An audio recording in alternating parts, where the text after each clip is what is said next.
can you achieve good performance over a longer period of time? And that really goes to the people aspects of a business. It's relatively easy to achieve performance for a year or two, burn out the team, and quite often extract a lot from your customers. Might be pricing, it might be goodwill, but you can't do that forever, and you've got to find some other way of moving forward, and neither should you. So I think measuring how people have developed in a business is really important. And if I break that down, in any reasonable sized business, I've always liked to see people staying and not leaving, and some of the leaders moving up through the business and taking on different and often bigger responsibilities, so that they're getting something out of it in their careers. Of course, not everybody wants to do that, and neither should they be forced to. So I think part of the important element for a very senior leader in a business is to understand what people genuinely want. That's not always what they say they want to do, of course. Sometimes people will tell you they want promotion because they think that's what you want to hear. And it's very important to get underneath that. And I've had situations where I pressurized somebody too hard, and they thought that what I wanted to hear was they really wanted to be the director of programs for a business, and they said yes, but really their heart said no, and subsequently they quit. And when I asked them why, it was, well, I didn't really want to do the job. Why did you tell me you did? Because I thought that's what you wanted to hear. So you have to temper the enthusiasm and remember that answers are more complex than they look. And it's important as a leadership team to understand and learn about people, not in an intrusive way, but to find a way in which they can be comfortable telling you the truth about what their aspirations are, because it's far better for them to stay in a job where they're performing well than be over promoted into something for whatever reason they don't want to do at this time. So people development really important for any sustainable business. Sometimes in organisations you can get a culture though where the idea is that everybody should be wanting to climb up the ladder, and if you're not, then are you really worth the investment? Yeah, that's right. And I've worked in companies, and I won't mention them, but certain US companies in the past in particular. I remember one where the human resources mantra for a while was called raising the bar. And the essence of raising the bar was that the weakest 10% of any workforce should really leave the business every year. And weakest measured how? Well, that's a good question. I mean, weakest could be by performance review. It could be by a lack of enthusiasm, to your point. It could be by financial performance for the more senior executives. And the obvious logic of that is that over time I will raise the average performance in my business. But of course, those kind of approaches, and thankfully they're largely out of favour now, but those kind of approaches tend to cause some unexpected or unintended behaviour. So if somebody thinks they might be below the bar, they might be encouraging themselves to quit before they get fired. And you're encouraging I would say a sort of numerical approach versus a dialogue-based approach. I think the answer to your point is that it's for the senior leadership to try and set the culture in an organisation. I mean, you said some organisations have a culture. Well, maybe they do. If the chief executive and his or her staff don't want that culture, then they can change the message. They can change the story, tell a different story. And there's, again, two pieces to that. One is tell a different story, which is we want this to be based on dialogue and what you actually want. And we recognise work-life balance can be important to some people at certain parts of their career. And secondly is to follow through and show people that you mean it. So if you have one part, which is the dialogue, but then there's no evidence on the ground that it's meaningful, then it's not meaningful. You need both elements. And if you don't, equally, if you do the right things on the ground, but you don't enforce a message, that's also rather difficult, because people see a change in behaviour, but maybe they don't understand why. Is that just because somebody's forgotten to be aggressive anymore, or what's the reason for that? So I think it is important to have a message and then reinforce. And I've been in a number of quite difficult business situations where, particularly as it happens in my time in France, where I've had to turn around businesses and France has a reputation for somewhat adversarial relationships in the workplace. Somebody who's worked there like me would say that's not always true.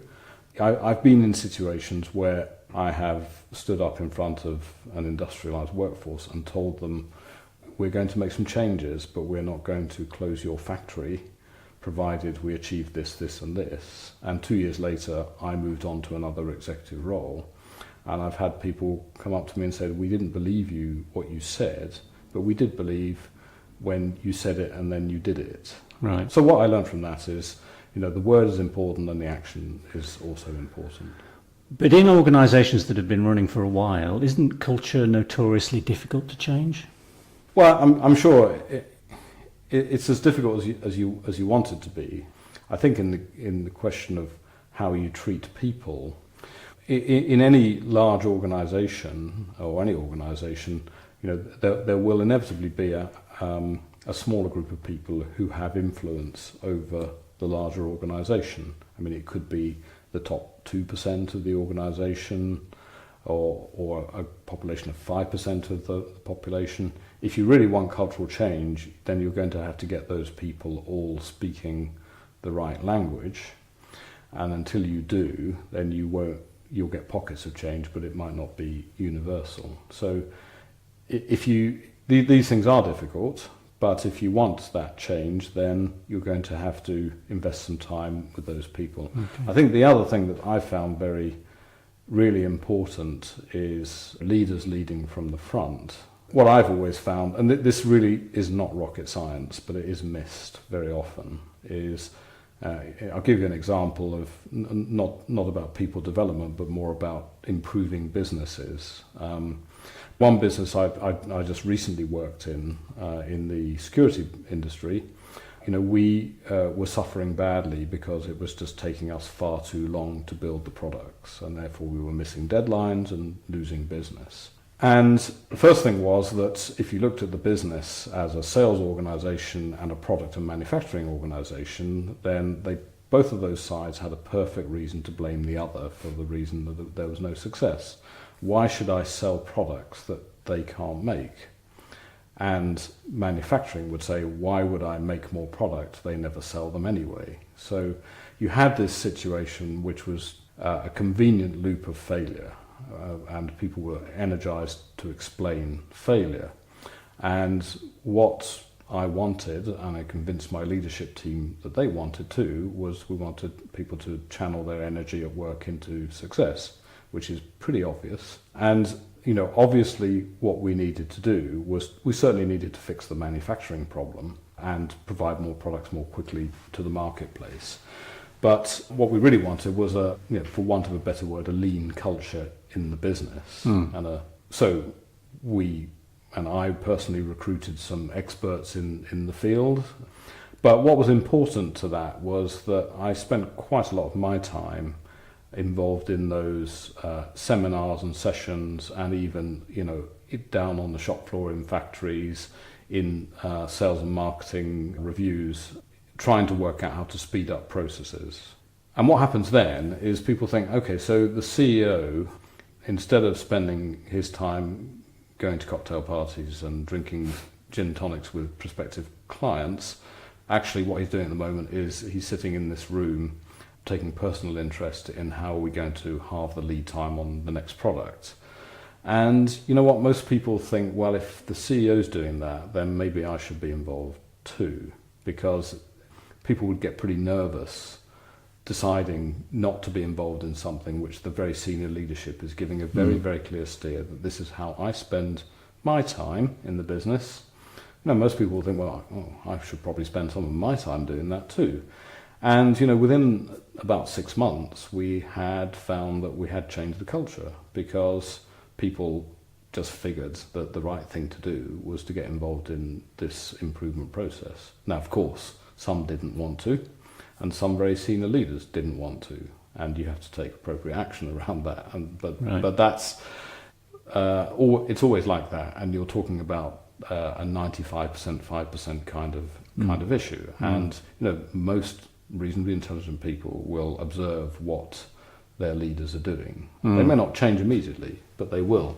They'll think notice. about that very carefully. It gets noticed. So What you do or don't do gets noticed. yeah, so leadership from the front is important. It's absolutely no good saying, well, you should do all of this, but I don't need to. And I learned this from a much more senior person than level I've got to. Some time back in my career, I worked for a company which no longer exists called Goodrich Aerospace. It was acquired by United Technologies in 2012, but the chief executive of that company, a guy called Marshall Larson, was a US-based company based in North Carolina. He's running an $8 billion corporation with many different activities, and he was certainly a very active CEO in all of the typical kinds of activities you'd expect: shareholder meetings, on the boards of other companies, frequently involved in lobbying governments, with many long-ranging commitments to customers and to shareholders. But he still found time to drop into lean improvement activities in factories that he visited, and he would schedule extra time and say, I want to sit in the room with those people for half a day and ask questions and see what they're doing. And we extracted some PR out of that. So here's our chief executive actually running a lean product development seminar, and he's got the whiteboard and the pen, and I mean that's tremendously powerful in an organization.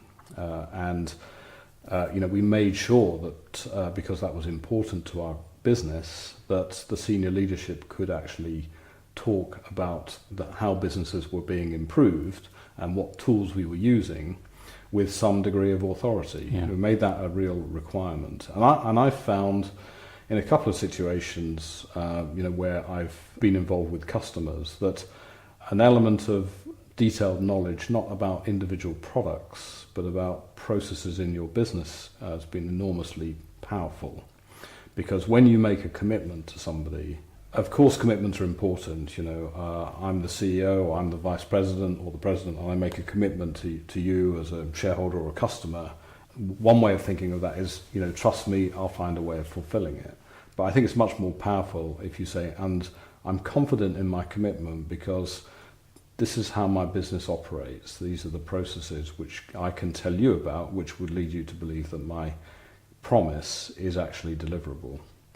And that I found that very powerful. I've had good feedback from different people in different businesses, often customers, saying, we don't often get senior people coming in and talking to us who actually understand how the business operates so well. And they should do, but CEOs move from business to business. It's not always that it's easy to say, but senior managers, senior leaders do move from different divisions of businesses, or they move around because their skills are thought to be generic. So learning about the underlying business processes quickly I've found that very important.